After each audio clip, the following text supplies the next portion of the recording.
সর্বোচ্চ ভূমিকা পালন করেছে নরসিংদীবাসী, মারাত্মক। আমরা উৎসাহিত হয়েছিলাম তাদের যে আন্দোলন সংগ্রামের ভিত্তিতে ফ্যাসিস্ট এদেশ থেকে পালাতে বাধ্য হয়েছে। আমরাও সহযোগী ছিলাম, আমরাও রাস্তায় ছিলাম। আন্দোলন কেন করেছিলাম? বৈষম্য বিরোধী আন্দোলন। বৈষম্য থাকবে না, বৈষম্য দূর করতে চাই। ব্রিটিশের বিরুদ্ধে কেন আন্দোলন করেছিলাম? ওই একই স্লোগান ছিল। ব্রিটিশ বৈষম্য করছে, মুসলমানদের সাথে বৈষম্য করছিল ব্রিটিশ। আপনারা জানেন 1803 ঈসাই সালে দিল্লির থেকে যখন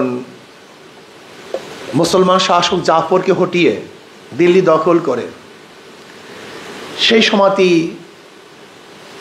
শাহ ওলিউল্লাহ মুহাদ্দিস দেহলভী রহমতুল্লাহ আলাইহির বড় সন্তান শাহ আব্দুল আজিজ সাহেব রহমতুল্লাহ ঘোষণা দিয়েছিলেন, আজকে পাক ভারত উপমহাদেশ দারুল ইসলাম নয় দারুল হরব।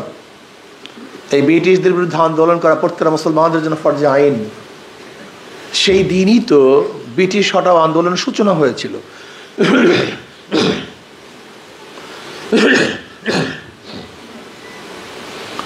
আন্দোলনের সূচনা হয়েছিল 1857 ঈসাই সালে, যে ঈসাই সালে যে আজাদি বিপ্লব, সে আজাদি বিপ্লবের নেতৃত্বে কে ছিল? ওলামায়ে কেরাম ছিলেন। হাজী ইমদাদুল্লাহ মুহাজ্জিব মক্কি রহমতুল্লাহ আলাইহির নেতৃত্বে রশিদ আহমদ গঙ্গি রহমতুল্লাহ আলাইহি, কাসিম নানদ রহমতুল্লাহ আলাইহি, জাফর থানশী রহমতুল্লাহ আলাইহি সহ ওলামায়ে কেরামের রক্ত জীবন ত্যাগের ভিত্তিতেই ব্রিটিশ এদেশ থেকে হতে বাধ্য হয়েছিল। স্লোগান কি ছিল? বৈষম্য দূর করা, মুসলমানদের অধিকার ফিরিয়ে আনা। ভেবেছিলাম ব্রিটিশ চলে গেলেই বৈষম্য দূর হয়ে যাবে, কিন্তু আমরা কি দেখলাম? ভারতের সংখ্যাগরিষ্ঠরা মুসলমানদের সাথে বৈষম্য করছে, তাদের অধিকার দিচ্ছে না। মুসলমান চিন্তা করছে, যদি আমরা ভারত থেকে, ইন্ডিয়ার থেকে আলাদা হয়ে মুসলমানদের জন্য আলাদা কান্ট্রি করতে না পারি, দেশ করতে না পারি, তাহলে বৈষম্য শিকার হব। মুসলমানরা আন্দোলন তুলছে, স্বতন্ত্র দেশ চাই, মুসলমানদের জন্য স্বতন্ত্র ভূমি চাই। এই মুসলমানদের আন্দোলনের কারণে 47-এ পাকিস্তান নামে একটা দেশ উপহার পেলাম। আমরা দেশকে স্বাধীন করলাম, ভারত থেকে আলাদা হলাম। কেন? সাম্য, মানবিক মর্যাদা, সামাজিক ন্যায় বিচার প্রতিষ্ঠিত করার জন্য, বৈষম্য দূর করার জন্য। ভেবেছিলাম এবার বৈষম্য থাকবে না, কিন্তু আমরা কি দেখলাম? পশ্চিম পাকিস্তানের লোকগুলি পূর্ব পাকিস্তানের সাথে বৈষম্য করছে। আবার চিন্তা করলাম, যদি পশ্চিম পাকিস্তান থেকে আলাদা না হই তাহলে বৈষম্য দূর হবে না। 71-এ আবার পশ্চিম পাকিস্তান থেকে ভাগ হয়ে বাংলাদেশ নামীয় একটা রাষ্ট্র গঠন করলাম। স্লোগান কি ছিল? সাম্য, মানবিক মর্যাদা, সামাজিক ন্যায় বিচার। সাম্য, মানবিক মর্যাদা, সামাজিক ন্যায় বিচার প্রতিষ্ঠিত করার জন্য 71-এ বহুত মানুষ জীবন দিয়েছে, রক্ত দিয়েছে, আহত হয়েছে, নিহত হয়েছিল। ভেবেছিলাম বৈষম্য দূর হবে, কিন্তু আমরা কি দেখলাম? 71 থেকে এই 2024 পর্যন্ত যারাই শাসক ছিল বৈষম্য দূর করতে পারেনি। আবার ছাত্ররা বৈষম্য দূর করার জন্য আন্দোলন সংগ্রাম শুরু করেছিল। জনগণও তাদের সাথে পার্টিসিপেট করছে, যে হ্যাঁ তোমাদের দাবি যথাযথ, যৌক্তিক, আমরা আছি তোমাদের সাথে। 5ই জুলাই বরিশালে প্রথম আমরা জনসভার থেকে এই ছাত্র আন্দোলনের, বৈষম্য বিরোধী আন্দোলনের সাথে সম্পৃক্ত হই। 5ই জুলাই অগণিত বক্তৃতা ছিল আমাদের এই জুলাই মাসে আন্দোলনের পক্ষে।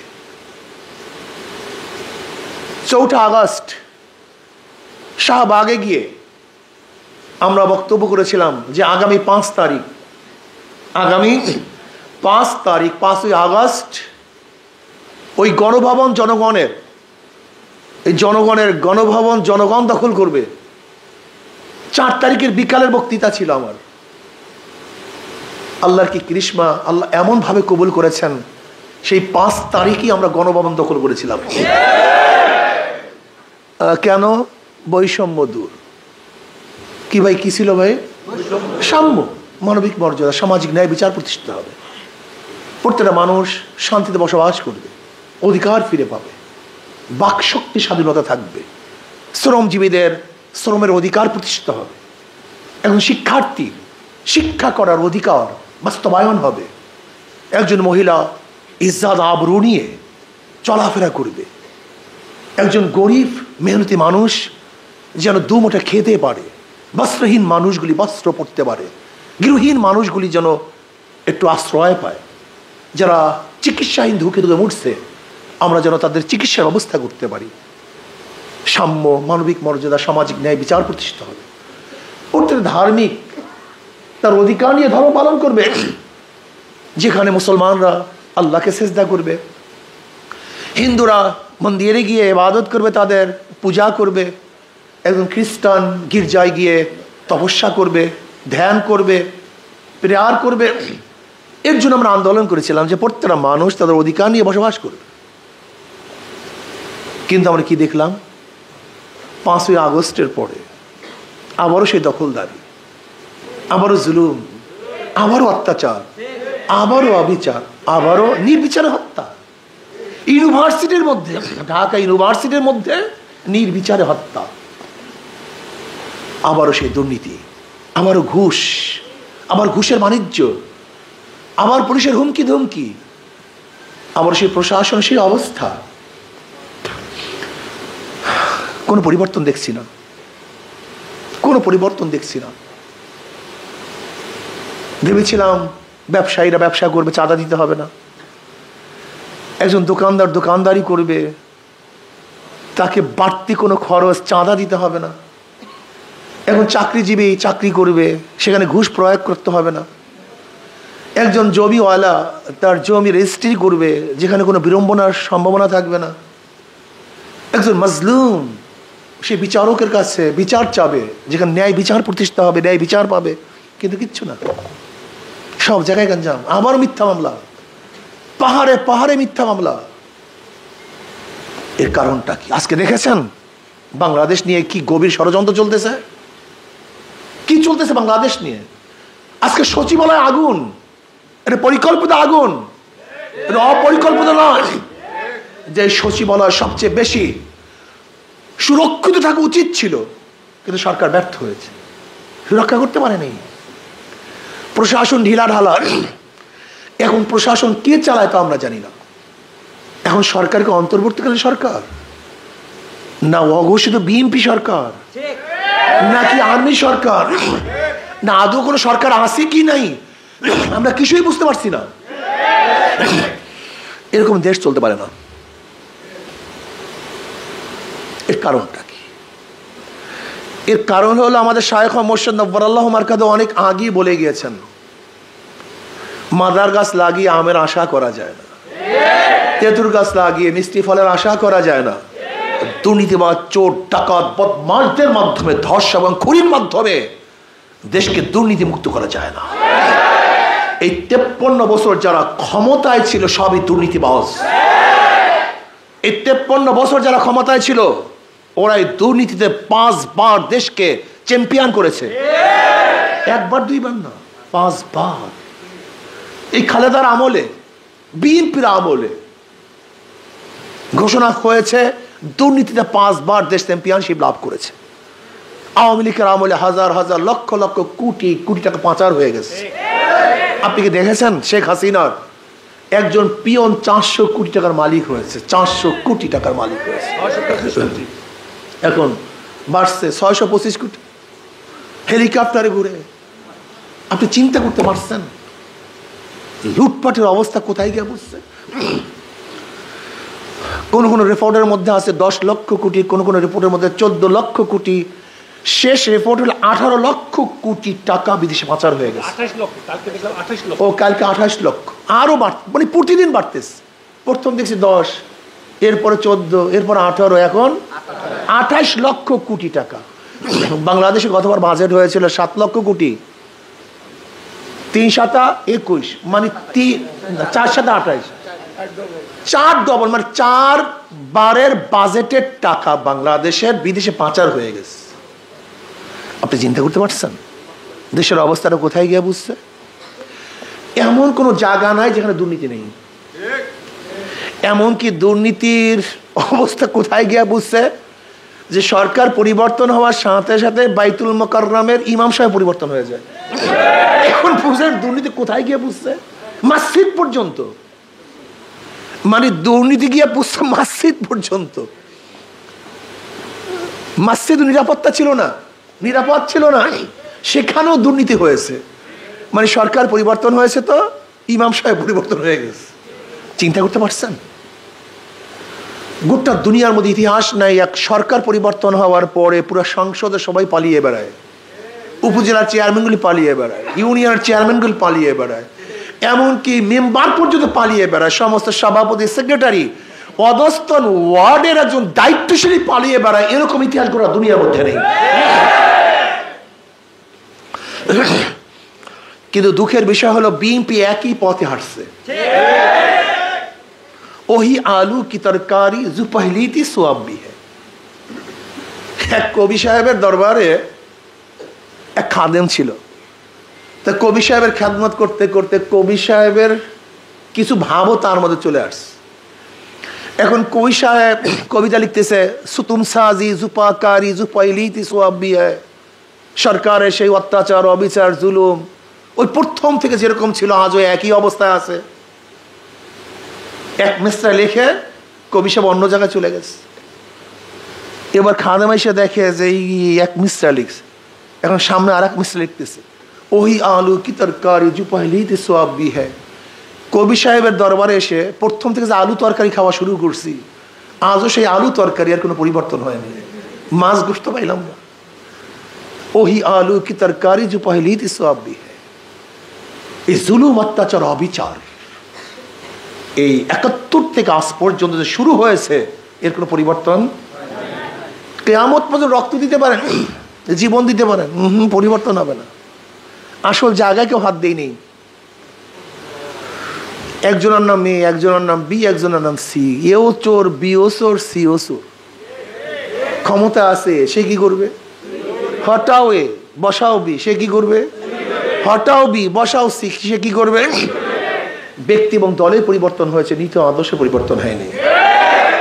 আজকে চাঁদার হাত পরিবর্তন হয়েছে। এতদিন চাঁদা গ্রহণ করছে লেন্টু, এখন করে ফেন্টু।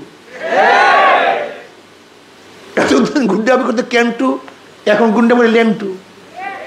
শুধু চেহারার এবং হাতের পরিবর্তন হয়েছে, চাঁদার পরিবর্তন কিয়ামত পর্যন্ত হবে না। দেখছেন না আপনাদের 2 দিন আগে বা 1 দিন আগে কি কথা বলেন না কেন, কি অবস্থা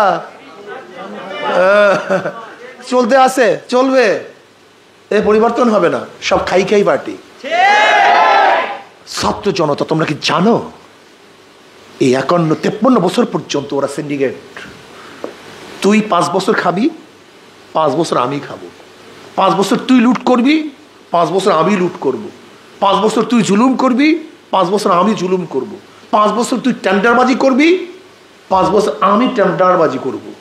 ওরা সিন্ডিকেট করে ফেলেছে। এই জালেমের সিন্ডিকেট ভাঙতে হবে। এই সমাজ ভাঙ্গে নতুন সমাজ গড়তে হবে ইনশাআল্লাহ। এর জন্য আগামী দিনে সূর্য উদয় হবে তোমাদের মাধ্যমে। ইসলামী ছাত্র আন্দোলন, সাহাবাদের অনুসরণ, রুহানিয়াত ও জাহাদের সমন্বিত প্রয়াস, নতুন সূর্য উদিত হবে। তোমাদেরকে নতুন সূর্য উদয় করতে হবে। আমি বিশ্বাস করি আজ কি কাল হোক ইসলামী সূর্য চমকাছে, চমকাইতেছে, উকি দিয়েছে। ইনশাআল্লাহ সবে সাদেক চলে আসছে, আলো দেখা যাচ্ছে, সূর্য উদয় হবে হবে ইনশাআল্লাহ। বাংলাদেশে কলমার পতাকা উড্ডয়ন হবে, কোনো সন্দেহ নেই। বাংলাদেশের প্রত্যেক মুসলমান ইসলামকে ধারণ করে, লালন করে। কিন্তু জালেমরা আমাদের থেকে মুখ ফিরিয়ে রেখেছে, ওদেরকে আসল কথা বুঝতে দেয় নাই, ছায়ার মধ্যে রেখেছে। আজকে জালেমের চেহারা উন্মোচিত হয়ে গেছে। আপনি কি জানেন বিএনপি কেন আওয়ামী লীগকে আনতে চায়? বিএনপি বারবার বলেন আওয়ামী লীগকে ইলেকশন আনতে হবে, নির্বাচনে আনতে হবে, বলে কি বলে না? জানেন কেন চায়? বিএনপির ভোট কালেকশন করার শুধু স্লোগান ছিল আওয়ামী লীগ ঠেকাও। নির্বাচনের সময় কি স্লোগান দেয়? কথা বলেন। এছাড়া কোনো বক্তব্য আছে? এই করছি, এই উন্নয়ন করছে, সেই উন্নয়ন করছে, এইটা করছি, সেইটা করছি, এরকম কিচ্ছু নাই বিএনপির মধ্যে। বিএনপি এমন কোনো প্লেস করতে পারে না যে আমি এই কারণে ভোট দাবি করি, এই কারণে ভোট চাই। বিএনপির ভোট দাবি করার একমাত্র স্লোগান কি ছিল? ভাই আওয়ামী লীগ ঠেকাও, এই আওয়ামী লীগ ক্ষমতায় আসবে, আরে ভাই সব বাদ দাও, আওয়ামী লীগ ঠেকাও। এখন আওয়ামী লীগ যদি মাঠে না থাকে তা ঠেকাইবে কি? ওরা নিজেরাই তো ঠিক আছে। কথাটা বুঝাতে পারি না।